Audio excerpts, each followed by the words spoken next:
Good morning. This is the Youth Voice. My name is Ruth Kadiokidusi, the show where we discuss the issues shaping our society. Today we are talking about the issue that has dominated our society, protest. And with us, we have our experts to help us analyze this issue. And we are joined with our communication specialist, Cheryl Akinyi, and our Gen Z, Kate Nyukuri. Cheryl, do you mind introducing yourself a little bit? Okay, so my name is Cheryl Akinyi, and I am a communication expert. Thank you for having me. Okay, you're welcome. And Kate? Okay, good morning. I'm Keith Nyukuri. I'm a Gen Z and also a student. Yeah. That's nice. Okay, Cheryl, let me begin with you. Why have protests become such a powerful way for citizens, especially young people, to express themselves? So, as young people, we should know that protesting is part of our rights. There are like 5 of them, but protesting is part of our rights. And we protest mostly because we feel like we are not being heard, our grievances. Because when you see now, there's so much unemployment, there's so much insecurity. Right now, you can't just walk freely with your phone in town because it can be snatched by anyone. So, but mostly unemployment and the high something of living, like the way everything is so expensive. High cost of living. Yeah, high cost of living, and there's no employment. So how do they expect us to survive? So the only way for us to, if we try to dialogue with them and they don't listen, we go out and protest, and hopefully they'll listen. And Kate, as a member of Gen Z, why do you think you guys go to participate in protests? Okay, us Gen Z, we literally want change. And it appears there's a disconnect between the government and us because when we try to talk to them, they are not listening to us. The only way is going for protest.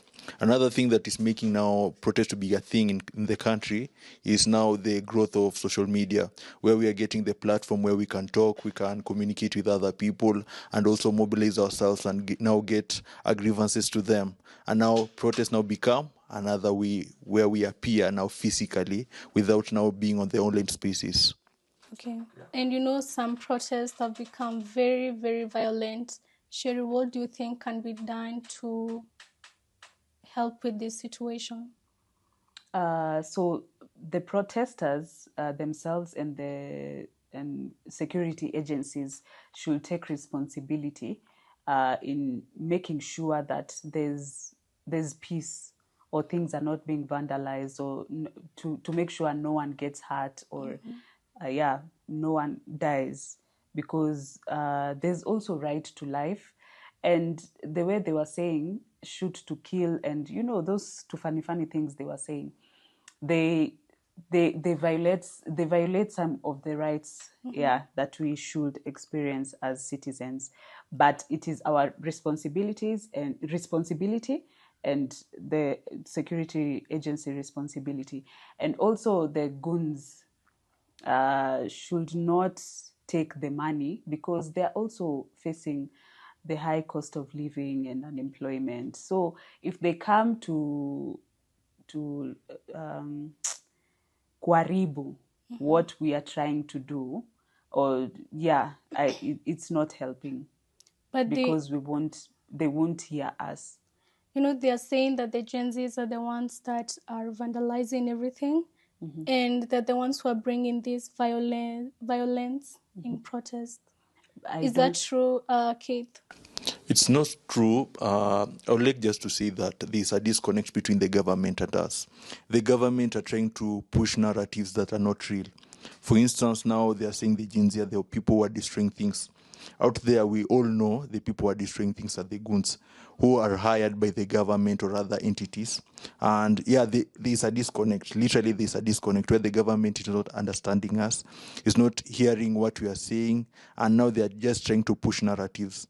What I can say, the Gen Z are peaceful. The people who are destroying things are the goons, and they are not the Gen Z. Yeah. And do you think it's actually a good idea for the Gen Zs to go and protest, knowing very well that the goons are going to be part of the protest? I think it is a double-edged sword because we have to and we have not to. I guess it's a matter of responsibility. How are we going to pass ourselves? Like, how are we going to behave in the protest as Gen Z? Like, for us to become different from the goons. I think it's just a matter of responsibility from our end as Gen Z, how we are going to behave, how we are going to talk, how we are going to do our things here. And Cheryl, Yes. as an activist, or let me say a community expert, what are you doing, or how are you helping the Gen Zs? Okay, so we are working together with the security agencies to be able to protect them when they go out for the protests. So that we are also trying to talk to the Gunzis, like just to show them that we are all getting affected. It's not just the Gen Zs. So when you try to sabotage them, you're also trying to sabotage your future. So we are trying to talk to them to just tone it down and just be peaceful and do everything like it's supposed to be done. You are trying to talk to them physically or just by, by the media? By the media, of Okay. course, yes. Kate, what message would you like to send to your fellow young people? To the Gen Z, it's a matter of a person. Like, we should now consider this thing as a personal level. Now, we should be responsible the way we do our things. We should be respectful and peaceful in everything that we do, so that, yeah, we can now put our points out there and people will listen because we'll be responsible. Yeah. Cheryl, any last words? Protesting is okay. It is part of our rights, so we should protest whenever we feel like we want accountability or we want to be heard, but let it be peaceful. Yes. Okay, thank you, Cheryl and Yukori, for sharing your thoughts. This has been the Youth Voice, and I have been your host, Ruth Katheu. See you next time.